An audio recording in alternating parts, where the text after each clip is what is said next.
လာပါရှင်ကျမကတော့ဒီနေ့ဆန္ဒကျမကြီးနဲ့ပတ်သက်တဲ့အကြောင်းအရာတွေကိုအတွေ့အကြုံဝေမျှရင်ဆွေးနွေးသွားကြမယ်စကားဝိုင်းလေးရဲ့စီစဉ်တင်ဆက်သူဖြင့်ဆောင်ရွက်သွားမယ်ဒေါက်တာဆွေးမှုဖြစ်ပါတယ်ရှင်ဒီနေ့စကားဝိုင်းလေးကတော့လူအများစိတ်ဝင်စားကြတဲ့ issue တစ်ခုဖြစ်တဲ့သပင်ကျွတ်တာမျိုးဖြစ်လာရင်ဘယ်လိုရင်ဆိုင်ဖြေရှင်းကြမလဲဒီသပင်ကျွတ်ခြင်းကိုဘယ်လိုမျိုးနည်းလမ်းနေနဲ့ကောက်ွယ်လို့ရနိုင်တယ်လဲဆိုတဲ့အကြောင်းအရာတွေနဲ့ပတ်သက်ပြီးတော့ဒီပြဿနာတွေကိုကိုယ်တိုင်ရင်ဆိုင်ဖြေရှင်းအောင်မြင်နိုင်ခဲ့တဲ့ဆရာဒေါက်တာချမ်းချင်းကျော်နဲ့အတူအလှပရေးရာကျွမ်းကျင်ဆရာဝန်တဦးဖြစ်တဲ့ဆရာမဝင်းလဲဖြူတို့ကဆွေးနွေးပြီးတော့မှအတူတကွမျှဝေသွားကြမယ်စကားဝိုင်းလေးပဲဖြစ်ပါတယ်ရှင်မင်္ဂလာပါဆရာရှင်ဟုတ်ကဲ့မင်္ဂလာပါခင်ဗျာမင်္ဂလာပါဆရာမရှင်မင်္ဂလာပါရှင်ဟုတ်ကဲ့ပါရှင်စပင်းဆိုတာတော့ပေါ့နော်လူတယောက်ရဲ့တွင်မြေပေါ်မှာအများကြီးတက်ရောက်တယ်ပေါ့နော်ဒါကြောင့်လည်းပဲစပင်းကိုဒုတိယမျက်နှာလို့လည်းတင်စားကြတယ်ပေါ့နော်ဒီလိုမျိုးဆန္ဒကျမကြီးမကောင်းရင်ပေါ့ဥမာစပင်းကျွတ်တာမျိုးဖြစ်လာပြီဆိုလို့ရှိရင်ဒီအမျိုးသားတွေပဲဖြစ်ဖြစ်ညီမတို့လိုမျိုးသမီးတွေတွေပဲဖြစ်ဖြစ်ပေါ့နော်အရင်လဲဒီစိတ်ဖိစီးရပါတယ်တခြားလူတွေတော့ဘယ်လိုနေမှမသိပေမဲ့ညီမဆိုလို့ရှိရင်ဒီသပင်ကျွတ်တယ်ဆိုလို့ရှိရင်အရင်လဲစိတ်ဖိစီးရပါတယ်ဆရာရောဒါနဲ့ပတ်သက်ပြီးတော့ဘယ်လိုမျိုးမြင်လဲဆရာသပင်ကျွတ်တာကတော့လေသူများတွေတော့ခံစားချက်တော့မသိဘူးပေါ့နော်အဓိကကျွန်တော်ကိုယ်တိုင်သပင်ကျွတ်ခဲ့ဘူးတော့လေသပင်ကျွတ်ခဲ့ဘူးတဲ့ဒီသပင်ကျွတ်တဲ့ဝေဒနာကိုခံစားရဘူးတဲ့အခါမှာလေကျွန်တော်ရုပ်ပိုင်းဆိုင်ရာမှာသွားပြီးတော့ထိခိုက်မှုတွေရှိလာတယ်ကျွန်တော်အပြင်သွားတဲ့အခါမှာကျွန်တော် anxiety တွေပေါ့နော်စိတ်ပူပန်လာတယ် confidence တွေကျလာတယ်ပေါ့နော်အဲ့လိုမျိုးလေးတွေဖြစ်တယ်ကြာလာတဲ့အခါမှာကိုယ့် confidence မရှိတော့တဲ့အခါမှာကိုယ့်စိတ်ပိုင်းဆိုင်ရာမှာသွားပြီးတော့ impact တစ်ခုဖြစ်စေတာပေါ့နော်သပင်ကတကယ်တမ်းကျတော့ယောက်ျားလေးတွေအတွက်တိတ်ပြီးအရေးမပါဘူးလို့ထင်ကောင်းထင်နိုင်ပေမဲ့လည်းတကယ်တမ်းခံစားလာတဲ့အခါမှာတော်တော်ကြီးစိတ်ထဲမှာအဆင်မပြေဘူးစိတ်ဖိစီးတာပေါ့လေ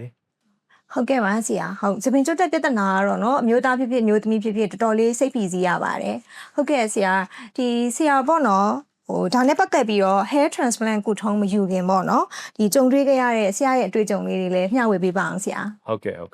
့တော့ကျွန်တော် hair transplant မလုပ်ခင်မှာကျွန်တော်ဒီနှစ်ပိုင်းမှာ hair transplant ကိုစလုပ်ပြတယ်ပေါ့နော်လုပ်လိုက်တယ်ကျွန်တော်ကအရင်တော့သပင်ရှည်တဲ့တဲမှာပါတယ်ကျွန်တော်ចောင်းသားဘွားတော့ဆိုရင်ကျွန်တော်ခေတ်က haircut တို့ခေတ်ပြသပင်ရှည်ထားတဲ့ခေတ်ဆိုတော့လေသပင်ရှည်နဲ့ဒါပေမဲ့ကျွန်တော်ဒီအသက်20ကျော်29 28လောက်ရောက်တဲ့စီမှာသပင်နဲ့တဖြည်းဖြည်းကျွတ်လာတယ်ပေါ့နော်အရင်ကြီးတော့ worry မဖြစ်ဘူးဘာကြောင့်လဲဆိုတော့ယောက်ျားလေးတွေကသပင်တော်ုံတန်ကျွတ်တာလောက်ကိုကျွန်တော်တို့မမှုဘူးဗျာတိတ်ပြီးတော့လေဘာမှတိတ်ပြီးမစင်စားဘူးဒါပေမဲ့ဒီတိုင်းထားလိုက်တဲ့အခါမှာသူက30ကျော်လာ32 33လောက်ကြာမှာဘာဖြစ်လာလဲဆိုတော့ပို့ပြီးတော့ဆိုးလာသပင်ကျွတ်လာတာဆိုးလာတော့အဲ့ဒါလည်းတိတ်ပြီးတော့အာယုံမရှိသေးဘူးကျွန်တော်အနောက်ကသပင်ကိုဆွဲချပြီးဖုံးထားလိုက်တာဗျာဒီလားဖုံးထားပြီးတော့အေးစေးသေးပဲနေတော့ကောင်းဒါပေမဲ့34လောက်ကြာတဲ့စီမှာအဲ့ဒီဖုံးထားတဲ့သပင်တွေပါလိုက်ပြီးပါလာတော့အဲ့ဒီအချိန်မှာဒါကို action ယူရတော့မယ်ဒီဥစ္စာကိုကျွန်တော်တို့လွတ်တာလို့မရဘူးဆိုတော့ကြည်လိုက်တဲ့စီမှာကျွန်တော်တို့ရဲ့ hairline တွေကတဖြည်းဖြည်းအနောက်ကိုရောက်သွားပြီပေါ့နော်အဲ့လိုအခြေအနေမျိုးဆိုရင်တော့ကျွန်တော်မှာနောက်ကျသွားတယ်ပေါ့နော်ကျွန်တော်စိတ်ပိုင်းဆိုင်ရာတွေရောရုပ်ပိုင်းဆိုင်ရာတွေရောသွားပြီး impact တခုသွားဖြစ်စေပါတယ်ဟုတ်ကဲ့ပါဆရာဒါဆိုလို့ရှိရင်ဆရာပေါ့နော်အခုဒီ hair transplant treatment လေးယူပြီးသွားတဲ့နောက်မှာရောဆရာဒီဟာနဲ့ပတ်သက်ပြီးတော့ဘယ်လို maintenance လေးလုပ်လဲမသိဘူးဆရာဒါလေးလည်းမျှဝေပြပါအောင်ဆရာဟုတ်ကျွန်တော် hair transplant လုပ်ပြီးတော့အဓိကကတော့သပင်ဆက်ပြီးတဲ့နောက်ပိုင်းမှာဒီသပင်လေးတွေပြန်ပြီးတော့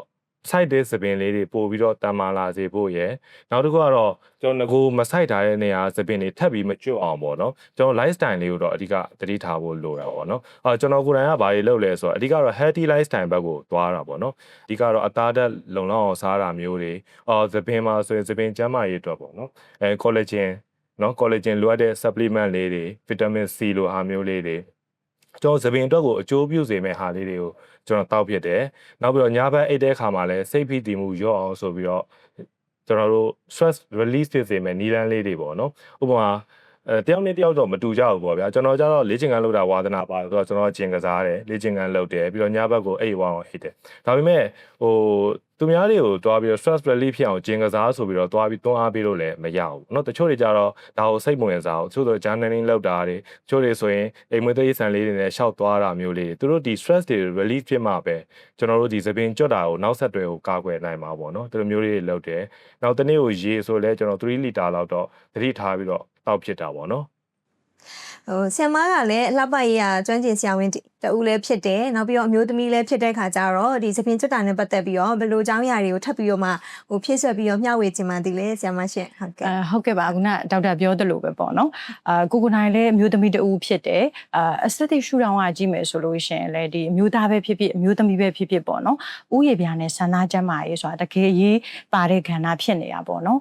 အရင်တော့ဆိုလို့ရှိရင်တော့ဒီစေကန်းမှာဒီသပင်ကျွတ်တာပါတာနေဆိုလာမပြသေးဘူးတော်တော်ကြီးကိုမှ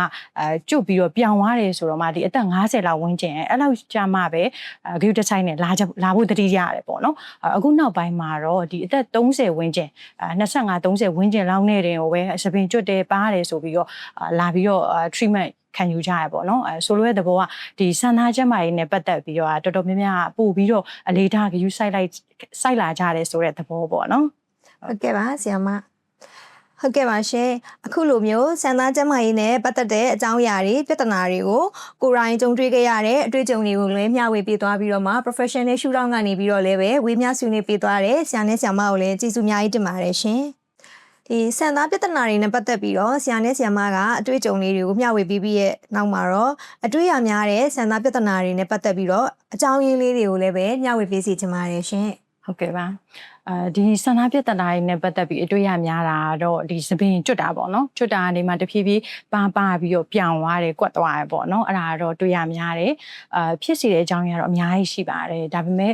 အဓိကအဖြစ်များတဲ့အကြောင်းရင်းကတော့ genetic ပေါ့နော်သူက androgenic genetic alopecia လို့ခေါ်တာပေါ့နော် androgen ကြောင့်ဖြစ်တဲ့မျိုးရိုးလိုက်တဲ့ပြောင်းတာပေါ့နော်နှစ်ဖူးပြောင်းတာပေါ့ဆိုတော့ तू ကဘာကြောင့်ဖြစ်လဲဆိုရင်ဒီ testosterone မှာdihydrotestosterone လို့ခေါ်တဲ့ DHT ပေါ့နော်DHT ကြောင့်ဖြစ်တာပေါ့အဲ့တော့ DHT level မြင့်တာကြောင့်လည်းဖြစ်နိုင်တယ်ဒါမှမဟုတ်ဥယျာဉ်ပြားမှာရှိရတဲ့ DHT ဒီစပင်အမြင့်ကလေးတွေပေါ့နော် DHT ကိုတုံ့ပြန်မှုပိုများတာကြောင့်လည်းဖြစ်နိုင်တယ်ဆိုတော့သူ့ရဲ့ DHT ရဲ့ impactဒီစပင်အမြင့်လေးပေါ်မှာဘယ်လိုသွားတက်ရောက်မှုရှိလဲဆိုရင် DHT နဲ့တွေ့တဲ့အခါမှာဒီစပင်အမြင့်ဖူလေးတွေကတေးသွားတယ်ကျုံသွားတယ်အဲ့တော့စပင်အတွက်ဆန္ဒအတွက်လိုအပ်တဲ့အာဟာရမရတော့ဘူးပေါ့နော်အဲ့တော့စပင်ကပါဝါမယ်ပို့ပြီးကျွတ်လွယ်မယ်နောက်တစ်ခုကကြတော့ဒီကျမတို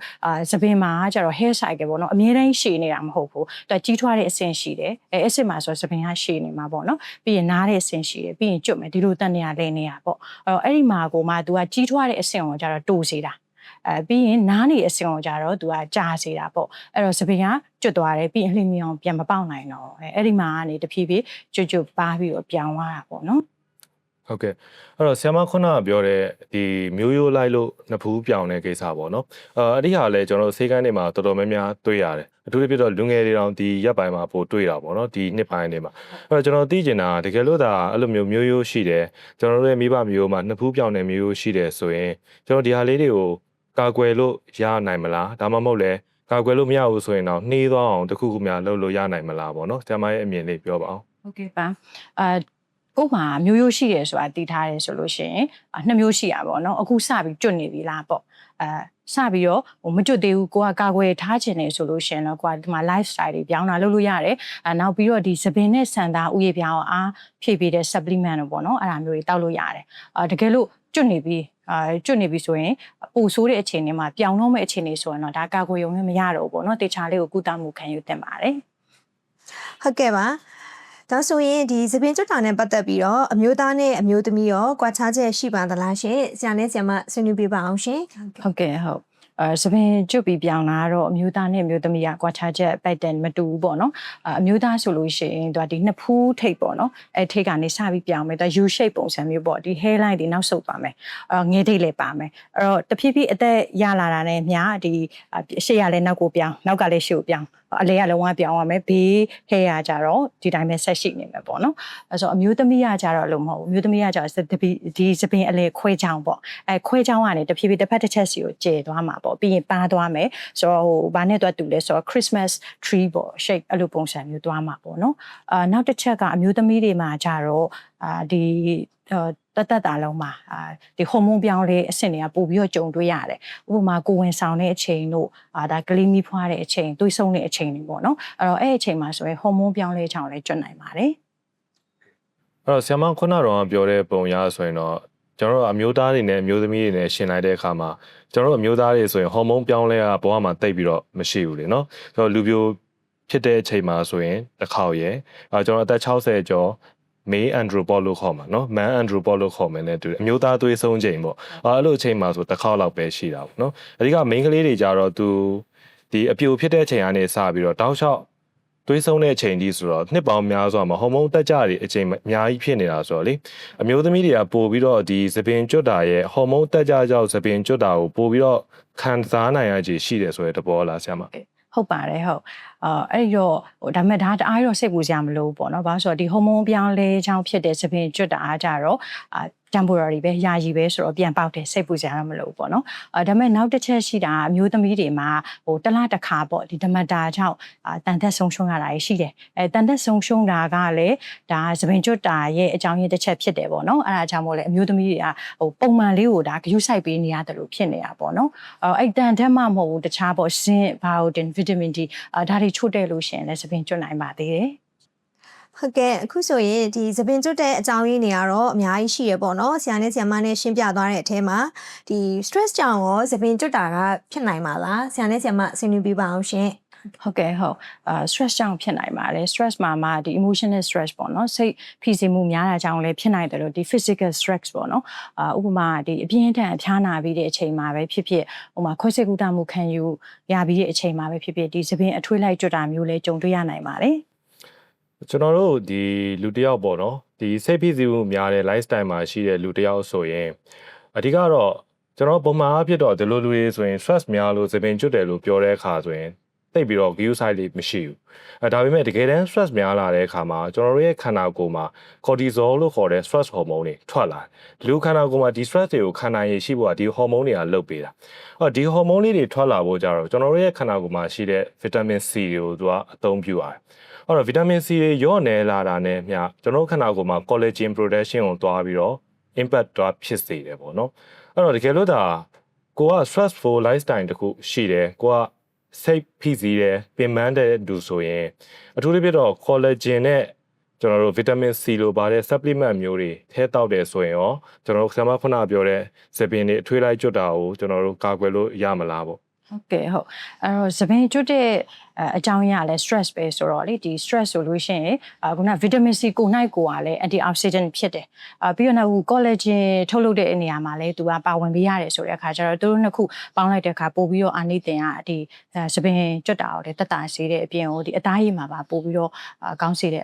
အာနိသင်လည်းရပါတယ်ဟုတ်ကဲ့ပါဟုတ်ကဲ့ပါရှင်ဒါဆိုရင်ဒီလိုမျိုးပေါ့နော် stress တွေ hormone changes တွေအကြောင်းဖြစ်တဲ့သပင်ကျွတ်တာအပြင်ပေါ့နော်တခြားသောသပင်ကျွတ်စေတဲ့အကြောင်းအရာတွေရောရှိပါသေးလားရှင်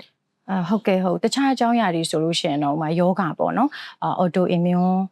ယောဂတွေကြောင့်လည်းဖြစ်နိုင်နေတဲ့ဒီဥယျာဉ်ပြားမှာ infection ဝင်တာပေါ့နော်ယောဂတွေကြောင့်လည်းဖြစ်နိုင်တယ်အဲ့ဒါအပြင်ဒီယောဂတစ်ခုခုကြောင့်ဆေးကုသမှုခံယူနေရတဲ့သူတွေပေါ့ဥမာကင်ဆာဝေဒနာရှင်တွေဆိုလို့ရှိရင်လည်းဒီဓာတ်ရောင်ခြည်ကုသမှုခံယူတာအဲ့ဒါမျိုးတွေကြောင့်လည်းသပင်ကျွတ်နိုင်ပါတယ်နောက်တစ်ခုကကြတော့ကိုယ့်ရဲ့ပေါ့နော်ဒီlifestyle တွေကတစ်ခုပေါ့နော်မိန်းကလေးဆိုတာသပင်ကိုခဏစိတ်ဆိုးတယ်ကောက်တယ်ဖြောင်းတယ်ပေါ့နော်အဲ့ဒါတွေလောက်တာလည်းဒီ chemical တွေနဲ့အမြဲတမ်းထိတွေ့နေရတဲ့အတွက်ကြောင့်သပင်ကျွတ်နိုင်ပါတယ်ဟုတ်ကဲ့ပါရှင်အခုဆိုရင်ဆရာနဲ့ဆရာမကဒီဆန်သားပြဿနာတွေထဲမှာအဖြစ်များတဲ့သပင်ကျွတ်ခြင်းအကြောင်းကိုဘယ်လိုအကြောင်းအရာတွေကသပင်ကျွတ်ခြင်းကိုပို့ပြီးတော့ဖြစ်စေရဲဆိုတဲ့အကြောင်းတွေကိုပြည့်စုံပြောပြသွားတာဖြစ်ပါတယ်အခုလိုမျိုးဆွေးနွေးပြသွားတဲ့အတွက်ဆရာနဲ့ဆရာမကိုလည်းကျေးဇူးအများကြီးတင်ပါတယ်ရှင်ဟုတ်ကဲ့ပါရှင်အခုဆိုရင်ဒီသပင်ကျွတ်ခြင်းနဲ့ပတ်သက်တဲ့ဖြစ်စေတဲ့အကြောင်းရင်းတွေကိုပြည့်စုံဆွေးနွေးပြီးသွားတဲ့အခါမှာတော့ဒီသပင်ကျွတ်တာပြောင်းတာတွေကိုပေါ့နော်ဘယ်လိုဖြေရှင်းရမလဲဆိုတာကိုဆရာမအနေနဲ့ဆွေးနွေးပြပါအောင်ရှင်ဟုတ်ကဲ့ဟုတ်သပင်ကတော့ပုံမှန်လူတွေလည်းပုံမှန်ဆိုတရက်ကိုသပင်ကို90ရာနဲ့100ဓာတ်ကျွတ်တယ်ပေါ့နော်တကယ်လို့အဲ့ထက်ပိုပြီးတော့ကျွတ်တယ်လို့စပြီးသတိထားမိရတဲ့ကြိုတင်ကာကွယ်တာတွေလုပ်တင်ပါတယ်ဥပမာဒီသပင်နဲ့ဆန်သားအတွက်ဒီအားဖြည့်ပေးတဲ့ဒါ supplement တောက်တာမျိုးတို့ကိုယ့်ရဲ့ lifestyle မှာဒီဆန်သားကိုပျက်စီးစေတဲ့ဟာမျိုးတွေရှောင်တာမျိုးအဲ့ဒါမျိုးလုပ်တင်ပါတယ်တကယ်လို့ကျွတ်တာကနေမှတဖြည်းပိုဆိုးလာတယ်ဒါပြောင်းတဲ့အဆင့်ရောက်နေပြီဆိုလို့ရှိရင်တော့ဒါကိုယ့်ဘက်ကိုမလုပ်တင်တော့ဘူးပေါ့နော်တေချာကျွမ်းကျင်တဲ့ဆရာဝန်နဲ့တေချာတိုင်ပင်ဆွေးနွေးပြီးတော့ကုသမှုခံယူတင်တယ်ဟုတ်ကဲ့ပါရှင်ဒီလိုမျိုးပေါ့နော်ဆူဆူဝါးသပင်မကျွတ်ခင်ကလေးကကြိုတင်ပြီးတော့မှဒီသပင်ကျွတ်တယ်ဆိုတာကိုစပြီးတော့သတိထားလာပြီးဆိုတဲ့အချိန်ကလေးကပေါ့နော်ဘယ်လိုမျိုးလေးတွေဂရုစိုက်တင်လဲဆိုတဲ့အကြောင်းကိုလည်းပဲဆရာမအနေနဲ့ဆွေးနွေးပေးပါအောင်ရှင် ဟုတ်ကဲ့ပါဟုတ်ဆောင်ရနေပေါ့နော်ဒါဥယျာဉ်ပြားနဲ့သပင်ကျမ်းမာရေးအတွက်ဆိုလို့ရှိရင်အရင်ဆုံးခေါင်းလျှော်တာစပြီးတော့သတိထားရမယ်ပေါ့နော်အဲ့တော့ခေါင်းလျှော်တာကိုတချို့တွေကကြတော့ခဏလျှော်တယ် overwashing ပေါ့နော်ဒီနေ့တိုင်းလျှော်တဲ့သူတွေရှိတယ်တရက်ချားလျှော်တဲ့သူတွေရှိတယ်အဲ့ဒါဆိုရင်ပိုပြီးကျွတ်နိုင်တယ်နောက်သုံးတဲ့အခါမှာလည်း shampoo ဆိုလို့ရှိရင်ဒီ chemicals များတဲ့ဟာတွေပေါ့ဥပမာသပင်စိတ်ဆိုးရတဲ့သူဆိုဒီ color protect လုပ်တဲ့ဟာမျိုးပေါ့ဘာပဲ shampoo သုံးတယ်အဲ့ဒါဆို chemicals တွေပါအတွက်ကြောင့်ပိုကျွတ်နိုင်တယ်နောက်ဒီ short တဲ့အခါမှာဆိုလို့ရှိရင်လည်းသပင်ကျွတ်တာညှိရတတ်တာအောင်ဒီ conditioner တို့ဒီ ပေါင်းစည်းပေါ့နော်အဲ့ဒါလေးတွေထည့်ပြီး short တင်တယ်နောက်သပင်ဒီအချောက်ခံတဲ့အခါပေါ့နော်အချောက်ခံတဲ့အခါမှာဒီယောက်ျားလေးတွေကတော့ပြဿနာမရှိဘူးသပင်တိုတဲ့အခါကျတော့ဒါမဖြစ်မနေသုံးစရာမလိုဘူးပေါ့နော်အမျိုးသမီးတွေကျတော့ဒါ dryer မဖြစ်မနေသုံးရတယ်အဲ့လိုသုံးရတဲ့အချိန်မှာဒီ temperature ပေါ့နော်အပူချိန်အရမ်းမြင့်သုံးတဲ့အခါမှာဆိုလို့ရှိရင်လည်းဒါစံသားကိုပျက်စီးနိုင်တယ်သပင်ကျွတ်နိုင်တယ်ပြီးရင်နောက်အမျိုးသမီးဆိုတာသပင်မျိုးစုံပုံသွင်းမယ်ကောင်းမယ်ဖြောင်းမယ်ပေါ့နော်ပုံသွင်းတာတွေကလည်းပျက်စီးနိုင်တယ်နောက်သပင်စုံနေတဲ့အချိန်အတွင်းမှာခေါင်းဖိတယ်အဲဒါဆိုလည်းကျွတ်နိုင်တယ်သုံးတဲ့အခါမျိုးဆိုလို့ရှိရင်လည်းခေါင်းပြီးကိုပေါ့နော်အဲ့လိုအသွားကြဲပေါ့နော်အဲ့လိုမျိုးလေးသုံးပေးတင်တယ်နောက်ပြီးတော့နောက်တစ်ခုကသပင် styling လုပ်တဲ့အခါမျိုးမှာဆိုလို့ရှိရင်လည်းဒီကောင်းတာဖြောင်းတာစိတ်ဆိုးတာဒါမျိုးလေးရှောင်တင်တယ်နောက်ဆုံး hair style အစားပေါ့နော်သပင်အမြင့်ပေါ့နော်တင်းတင်းကြပ်ကြပ်စီးထားတာတော့နောက်ကျစ်ဆံမိကျက်တာအဲ့ဒါမျိုးတွေကလည်းသပင်ကျွတ်တတ်တယ်အဲ့ဒါလေးရှောင်ပြီးရဆိုလို့ရှိရင်တော့သပင်ကျွတ်တာအထိုက်လျောက်တော့တတ်တာဝမှာပါဆရာမတကယ်လို့ဒါကျွန်တော်တို့ကခုနတော့ဆရာမတော့ main ကလေးတွေအတွက်ပြောတာပေါ့နော်တကယ်လို့ယောက်ျားလေးတွေဆိုရင်ကျွန်တော်တို့မှာသပင်တွေကိုဂျယ်တွေထည့်တာရှိတယ်လေနော်အရန်မောင်ဆိုပြီးပုံတွင်းတာမျိုးတွေရှိတယ်အဲ့လိုဂျယ်တွေထည့်တဲ့သူတွေအတွက်ဆိုရင်ရောဆရာမအနေနဲ့ဘယ်လိုအကြံပေးခြင်းလဲပေါ့ဥပမာကျွန်တော်တို့ဂျယ်တွေထည့်ပြီးတော့ညပြန်ရောက်တဲ့အခါမှာချက်ချင်းပြန်ဆေးပြီး short ထုတ်တင်တာလားဒါမှမဟုတ်လဲသူ့ကိုထားပြီးတော့ဘယ်နည်းလောက်ထားတင်တယ်လဲပေါ့နော်အဲ့ဒါလေးတစ်ချက်ရယ်နောက်တစ်ချက်ကတော့ကျွန်တော်ယောက်ျားလေးတွေပေါ့နော်ခုနကဆရာမပြောခဲ့တယ်အများကြီး short over washing ကိုရှောင်ဖို့ပေါ့နော်အဲ့တော့ကျွန်တော်တို့အ ਨੇ ဆုံးအနေနဲ့အကောင်းဆုံးတော့တစ်ပတ်ဘယ်နှခါလောက်ခေါင်းလျှော်တင်တယ်လဲပေါ့နော်အဲ့ဒီမိကုန်းလေးနှစ်ခုဆရာမဖြည့်ပေးပါဦးဟုတ်ကဲ့ပါယောက်ျားလေးကကျတော့ဒီယောက်ျားလေးမှလည်းသပင်ပုံသွင်းတာပေါ့ gel တို့ wax တို့ပေါ့နော်အဲ့ဒါမျိုးတွေလည်းသုံးကြတယ်အဲ့တော့အတက်နိုင်တဲ့လောက် chemicals နေတဲ့ဟာမျိုးပေါ့တချို့ကလည်းဒီပုံသွင်းတာပို့ပြီးတော့ခံအောင်လို့ဒီ holding power ပိုကောင်းတဲ့ဟာမျိုးလေးသုံးတတ်ကြတယ်အဲ့ဒါမျိုးဆိုရင်တော့ तू ကပို့ပြီးတော့ရှင်းရခတ်တော့ပို့ပြီးတော့ကျွတ်လွယ်တာပေါ့နော်ဆိုတော့တက်နိုင်တဲ့လောက်ကတော့ဒီအကြာကြီးထားတာကလည်းဒီအမြဲတမ်းဒီ chemical exposure နဲ့ဥယျာဉ်ပြားနဲ့ထိတွေ့နေတော့လေကျွတ်နိုင်တယ်လို့ဒါကိုခဏတိုင်းလျှော်လိုက်ပြန်ပုံသွင်းလိုက်လို့ရင်လည်းဒါလေးကျွတ်နိုင်တာပေါ့နော်အဲ့ဒါလေးကတော့အဓိကတော့တတ်နိုင်သမျှ chemicals နေတဲ့ဟာလေးကိုသုံးတင်တယ်ပေါ့နော်ဟုတ်နောက်တစ်ချက်ကတော့ခုနကပေါ့ခေါင်းလျှော်တာတော့တယောက်နဲ့တယောက်ကတော့မတူဘူးပေါ့နော် lifestyle ချင်းလည်းမတူတဲ့အခါကျတော့တချို့ကကျတော့ဒီ activities တွေလုပ်ရရှိတယ်ဒီနောက်ပိုင်းဆိုအခု workout တွေလုပ်တဲ့အခါကျတော့လေချွေးရတော့ထွက်တယ်ဆိုတော့ဒါတော့ဘယ်လိုပြောမလဲကျန်းမာရေးနဲ့လည်းဖြစ်အောင်ပေါ့နော် hygienic ဖြစ်အောင်ပေါ့ဒါလျှော်တဲ့အခါမှာနေတိုင်းမလျှော်ဘူးတရက်ချာလျှော်တာမျိုးရှောင်ပြီးတော့ဥမာပေါ့တပတ်မှဆိုရင်အနည်းဆုံး2ကြိမ်လောက်ကတော့ဒါအနည်းဆုံးလျှော်ပါပေါ့နော်လျှော်တင်တာပေါ့နော်အဲ့ထက်တော့ပိုပြီးစိတ်လို့ရှင်တော့မကောင်းဘူးပေါ့ဟုတ်ကဲ့ကျေးဇူးပါဆရာဟုတ်ကဲ့ကျေးဇူးပါရှင်ဟုတ်ကဲ့ပါရှင်ဒီလိုမျိုးပေါ့နော်သပင်ကဆူဆူရွာရွာကျွတ်လာပြီးသပင်ဆန်သားပျက်စီးလာပြီးဆိုရင်ဘယ်လိုမျိုးကုထုံးလေးတွေနဲ့ကုသနိုင်လဲဆိုတဲ့အကြောင်းလေးတွေကိုလည်းဆရာမဆွေးနွေးပေးပါအောင်ရှင်ဟုတ်ကဲ့ပါဟုတ်ကုထုံးလေးတွေအနေနဲ့ဆိုလို့ရှိရင်တော့ဒါကျမတို့တောက်ရတဲ့တောက်စီလေးတွေရှိမယ်တောက်စီလေးတွေအပိုင်းမှာဒီဖြစ်တဲ့အကြောင်းရင်းလိုက်ပေါ့နော်တောက်ရတဲ့တောက်စီလေးတွေရှိမယ်နောက်ပြီးတော့ဒီသပင်နဲ့ဥယျာဉ်ပြားကိုအားဖြည့်ပေးတဲ့ဒီ supplement အားဆေးလေးတွေရှိမယ်နောက်ဥယျာဉ်ပြားကိုဓာတ်ရိုက်ဖြန်းရတဲ့လင်းရတဲ့ဆေးလေးတွေရှိမယ်နောက်တစ်ခုကကြတော့ဒီ aesthetic procedures လေးတွေအနေနဲ့ဆိုလို့ရှိရင်တော့ဒါသွေးရည်ကြည်ကုထုံးပေါ့နော် PRP ကုထုံးလေးတွေရှိမယ်နောက် exosomes ကုထုံးရှိမယ်နောက် hair laser therapy ရှိမယ်နောက်ဆုံးအနေနဲ့ကတော့ဒီပို့ပြီးတော့ invasive ဖြစ်တဲ့ treatment ဆိုလို့ရှိရင်တော့ဒါ hair transplant ပေါ့နော်အဲ့လိုမျိုးလေးတွေဒါဖြစ်တဲ့အကြောင်းအရာနဲ့ဖြစ်နေတဲ့အခြေအနေဆိုးရတဲ့ပုံမှာမူတည်ပြီးတော့ကုထုံးလေးတွေမျိုးကွဲသွားတာပေါ့နော်ဟုတ်ကဲ့ပါရှင်ဒီဆရာမကဒီကုထုံးလေးတွေအကြောင်းပြောပြီးသွားပြီဆိုတော့ဆရာအနေနဲ့ရောဆရာရဲ့ကိုယ်ပိုင်အတွေ့အကြုံလေးတွေကိုလည်းမျှဝေပေးပါအောင်ရှင်ဟုတ်ကဲ့အဲ့တော့ကျွန်တော်ကတော့ဒီသပင်ကျွတ်တာကိုပေါ့နော်သပင်စားကျွတ်ခြင်းမှာကာကွယ်ဖို့ဆိုတာထက်ကိုကျွန်တော်တို့နောက်ကျသွားတာပေါ့လေနောက်ကျသွားတော့သပင်ဆိုင်ပြီးတော့နောက်မှာပဲကျွန်တော်ဒီကုထုံးလေးတွေကျွန်တော် try ပြစ်တယ်ပေါ့နော် try ပြစ်တဲ့ဒီမှာအဓိကတော့ကျွန်တော်သပင်လေး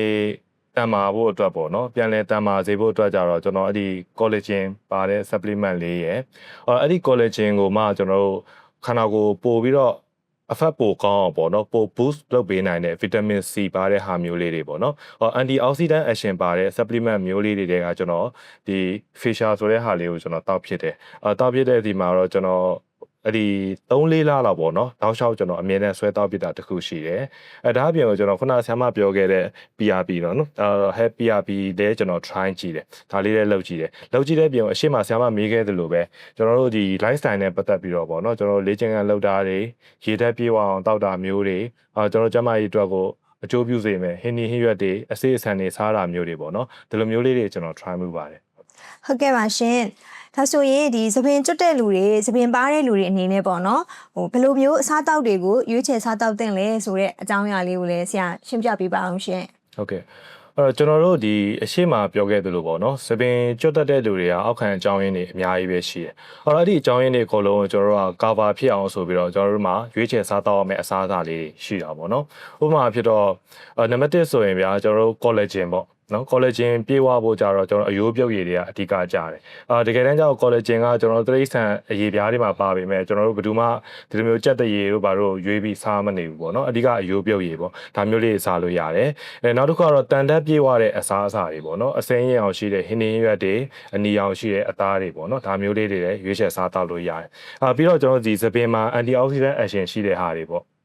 vitamin A vitamin C vitamin E ပေါ့နော် ACE ပေါ့လေအဲ့ဒီဟာလေးတွေပြေးသွားတဲ့ဟင်းနီရွက်တွေအစီ vitamin C ပြေးသွားတာဆိုရင်လည်းကျွန်တော်တို့ခြင်တဲ့အသီးတွေဟင်းနီရွက်တော်တော်များများကတော့ vitamin C ပြေးသွားပါတယ်ဒါမျိုးလေးတွေလည်းကျွန်တော်ရွေးချယ်စားသောက်လို့ရတယ်နောက်တစ်ခုကတော့ omega 3ပေါ့နော်ငါးကြီးစီကျွန်တော်နိုင်ငံမှာငါးကြီးစီကတော့ငါးတွေရွေးချယ်စားသောက်တဲ့အခါမှာတော့အရင်ကြီးတော့ပမာဏများများမရဘူးမရတော့ကျွန်တော်တို့ omega 3ကိုတောက်ကျင်တယ်ဆိုရင် supplement အနေနဲ့ထည့်တောက်လို့လည်းရပါတယ်နော်အဲ့လိုမျိုးလေးတွေကျွန်တော်တို့ကအစားအစာလေးတွေကိုကျွန်တော်ရွေးချယ်စားတော့ရတယ်အစားအစာတွေကိုကျွန်တော်ခုနကပြောခဲ့သလိုမျိုးပဲရွေးချယ်စားတော့ဖို့အတွက်အခက်အခဲရှိတဲ့လူတွေအနေနဲ့ကတော့လေကျွန်တော် supplement လေးတွေရွေးချယ်ပြီးတော့တောက်တုံလို့ရတယ်အထူးသဖြင့်တော့ကျွန်တော်တို့ဥယျာဉ်ပြားအတွက်အကျိုးပြုစေမဲ့ collagen ပါတဲ့ supplement မျိုးစားလေးတွေကျွန်တော်တို့ဒီဥယျာဉ်ပြားရဲ့ပျက်စီးမှုကိုဒီ antioxidant action ရှိတဲ့ vitamin A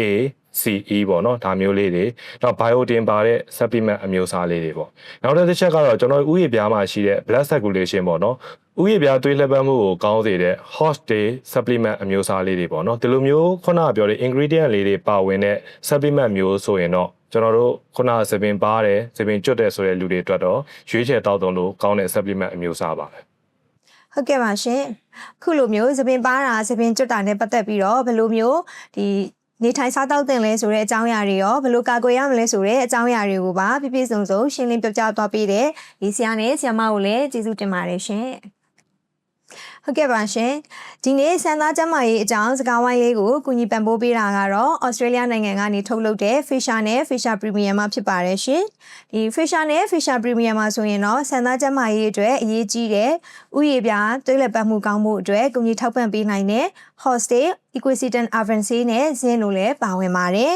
ဒါအပြင်ပေါ့နော်ဒီစံသားကျန်းမာရေးအတွက်အရေးကြီးတဲ့ Marine Collagen လည်းပဲဒီ Fisher နဲ့ Fisher Premium မှာပါဝင်ပါတယ်ဒီ Fisher နဲ့ Fisher Premium မှာပါဝင်တဲ့ Marine Collagen ဟာဆိုရင် Hydrolyzed Collagen အမျိုးအစားဖြစ်တဲ့အတွက်ကြောင့်မလို့ဦးလန်းချောင်းကနေပြီးတော့မှဆုပ်ယူမှုကိုလည်းအားကောင်းစေပါတယ်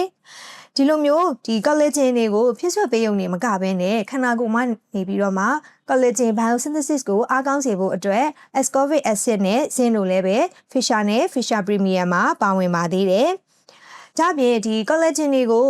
ဖြည့်ဆည်းနေတဲ့ဒီ free radical တွေကိုတားဆီးဖို့အတွက်ဆိုရင်လည်းပဲ powerful antioxidant တွေဖြစ်တဲ့ grape seed extract, ascorbic acid, lycopene အစရှိတဲ့ antioxidant တွေလည်းပဲထပ်မံပါဝင်ပါတယ်။ဒီဆန်သားကျန်းမာရေးအပြင်အသားရည်ကိုအတွင်းပိုင်းအထိကြည်လင်ဝန်းပါစေတဲ့ advanced glutathione complex ဆိုရင်လည်းပဲ Fisher Premium မှာထပ်မံပါဝင်ပါသေးတယ်ရှင်။ဆန်သားလှပတာတစ်ခုတည်းကိုပဲ focus လုပ်တာမျိုးမဟုတ်ဘဲနဲ့ self care တစ်ခုအနေနဲ့ beauty ရော healthy ရော better lifestyle တစ်ခုကိုပိုင်ဆိုင်မှုဆိုရင်တော့ Fisher နဲ့ Fisher Premium ကတကယ်ကို daily routine မှာနေ့စဉ်တောက်သုံးတဲ့ premium supplement တစ်ခုဖြစ်ပါတယ်ရှင်။ဒီနေ့ဆန်သားကျန်းမာရေးနဲ့ပတ်သက်တဲ့အကြောင်းအရာလေးတွေကို professional point of view ရော personal experience တွေကိုပါပြည့်စုံစုံနဲ့ဆွေးနွေးသွားပေးကြတဲ့ဆရာဒေါက်တာချမ်းချင်းကျော်နဲ့အတူဆရာမဒေါက်တာဝင်းလဲဖြူကိုလည်းကျေးဇူးထူးပဲတင်ရှိပါတယ်ရှင် ဒီနေ့စကားဝိုင်းလေးကိုအချိန်ပေးပြီးနောက်ထောင်ပေးကြတဲ့ပေးသက်ကြီးအနေနဲ့လည်းပဲဒီဆန္ဒကျန်းမာရေးနဲ့ပတ်သက်ပြီးတော့ဘယ်လိုနေထိုင်ရမလဲဘယ်လိုဂရုစိုက်ရမလဲဆိုတဲ့အကြောင်းအရာလေးတွေကိုပြည့်ပြည့်စုံစုံသိရှိသွားလိမ့်မယ်လို့မျှော်လင့်ပါတယ်ရှင်အားလုံးကိုကျေးဇူးတင်ပါတယ်ရှင်